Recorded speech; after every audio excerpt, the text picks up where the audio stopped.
কেউ বলে টিপু খেলা, কেউ বলে সাতগুটির খেলা। তো আজকে সেই খেলাটা সম্পর্কে বলব।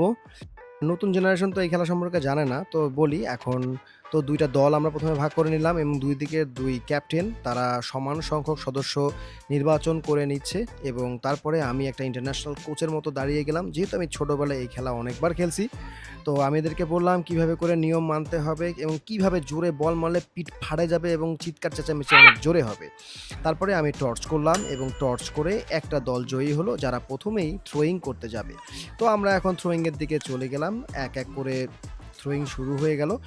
এই ফাঁকে একটু বলে নেই আমাদের মাঠটা কিন্তু বিশাল বড়। যার কারণে একই সাথে অনেকগুলো শিক্ষার্থী একসাথে বিভিন্ন ইভেন্টে খেলতে পারে।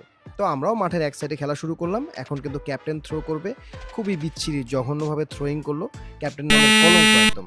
এবং দেখা যাক তারপরে তার দলের অন্য কোনো সদস্য পারে কিনা। ইয়েস! গুটি পড়েছে এবং এখন এরা গুটি তোলার চেষ্টা করছে কিন্তু না। হলো না।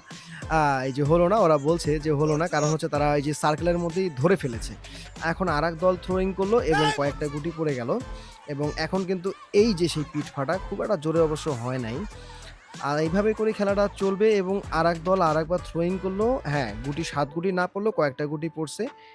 বল কিন্তু বাউন্ডারির বাইরে চলে গেছে এবং এদিকে কিন্তু এরা টিপু করে ফেলেছে।